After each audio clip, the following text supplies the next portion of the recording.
explain the use of the term scholarship and West Point, your use of that in the past, sure, in the book, and the involvement of General Wyndham Westmoreland in getting you that scholarship to West Point? If you look at one of the websites that West Point has today, it says government offered full scholarship to West Point. So they use that very language themselves. So almost 50 years ago, they may have been using that language as well. But the situation, at the time that you needed to apply?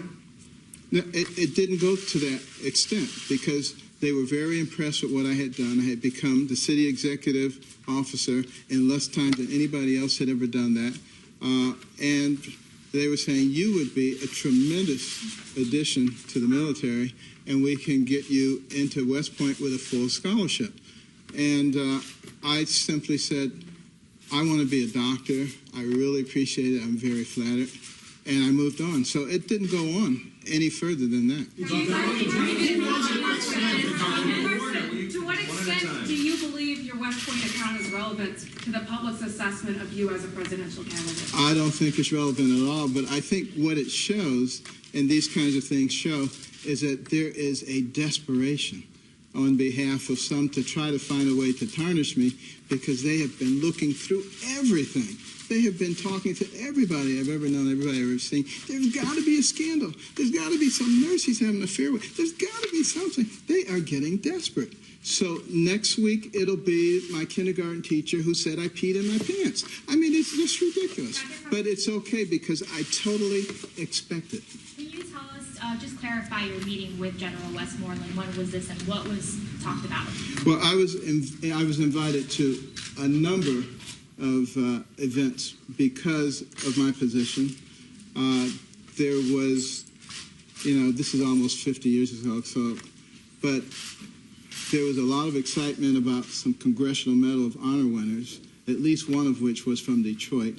And there was a big affair that I was invited to. And that's the one where I had an opportunity to meet the general. And that was also a time, as I recall, that several of the high brass told me that I would be somebody that they would be interested in the military. I never said I received a full scholarship. I never, wait a minute, don't lie.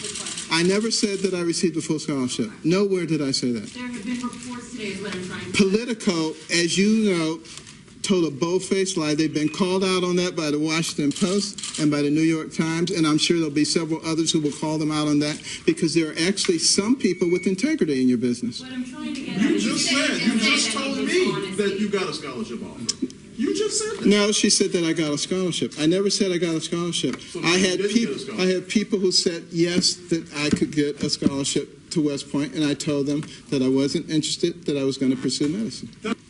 I do not remember this level of scrutiny for one President Barack Obama when he was running. In fact, I remember just the opposite. I remember people just, oh, well, we won't really talk about that. We won't talk about that relationship.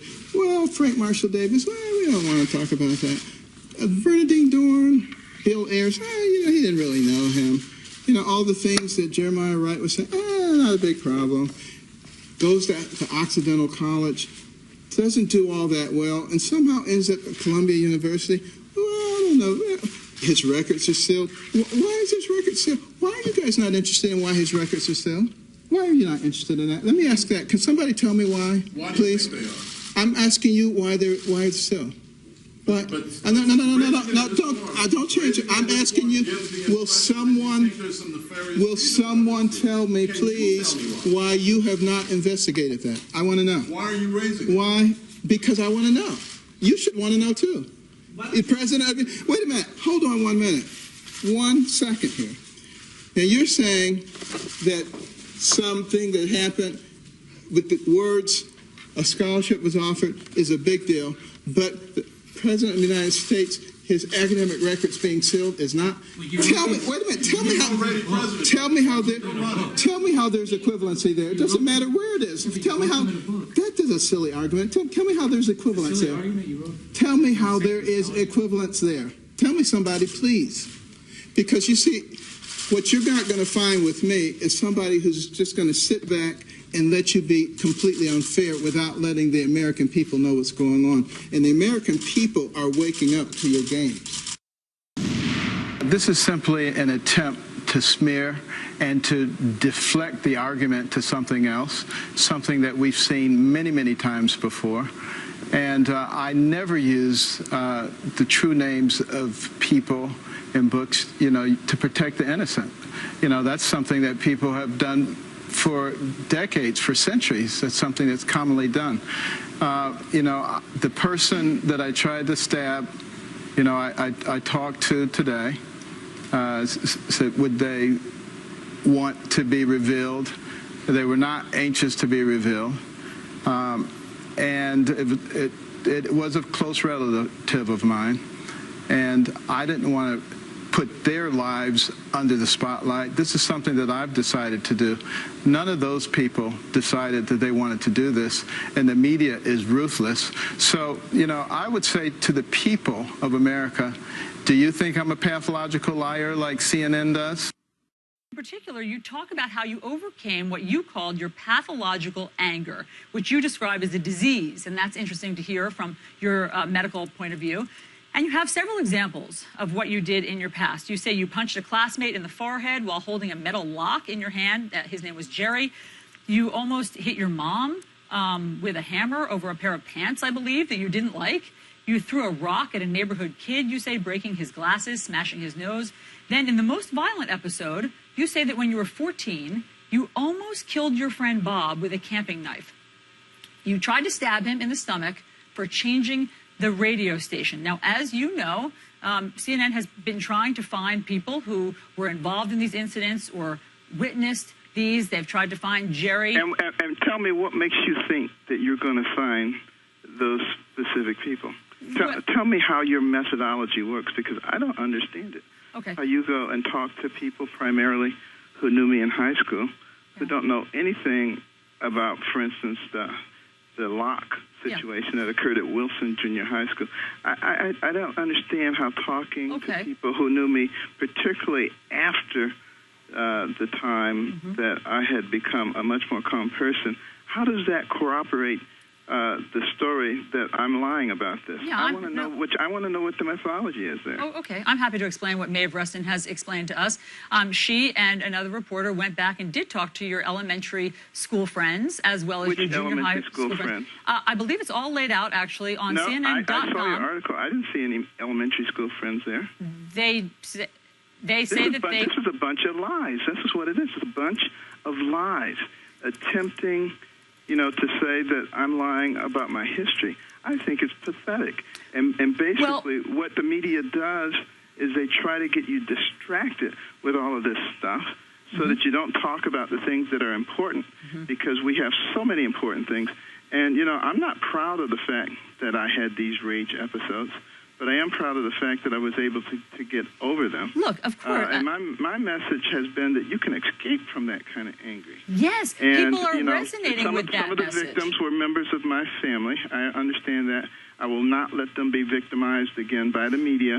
And if you choose to believe that I'm incapable of these acts, I guess that's kind of a compliment to me. That's good. Look, people believe that it's fascinating to hear about your story of transformation, how you went from an angry young man to the soft-spoken doctor, renowned surgeon that we see today. But what's interesting is that our reporter did go to your campaign to ask, can we talk to these people? And your campaign wasn't willing to make them available. This is the seminal story of your youth, of how you.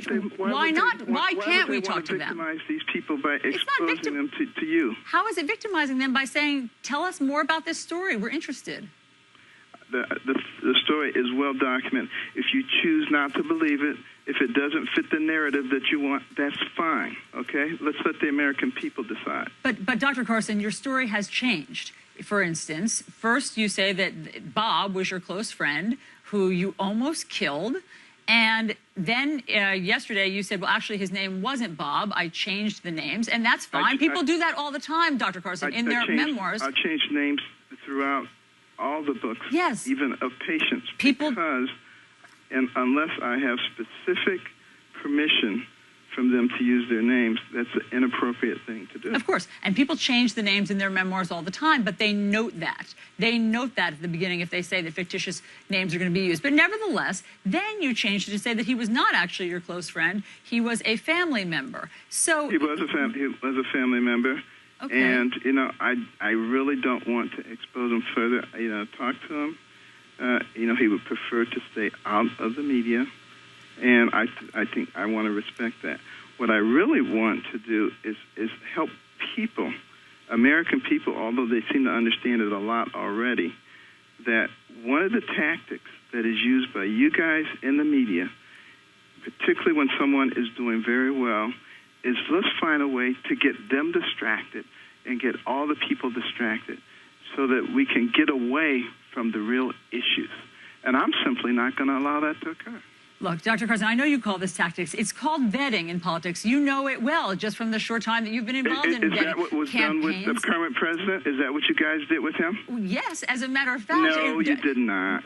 President Obama's autobiography, Dreams of My Father, was also vetted. You will recall, Dr. Carson. Give me a break. Dr. Carson, are you kidding me? Don't you remember that there was a whole question about his girlfriend and that people went back to try to find the president's girlfriend, and it turned out that she may have been a composite character, and that was revealed, and the president had to talk about that. You all did with the President Obama doesn't even come close.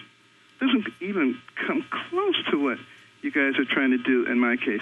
And you're going to just keep going back, trying to find, he said this 12 years ago. He said, it is just garbage. We have too many things that are important to deal with. Look, Dr. Carson, it speaks to it.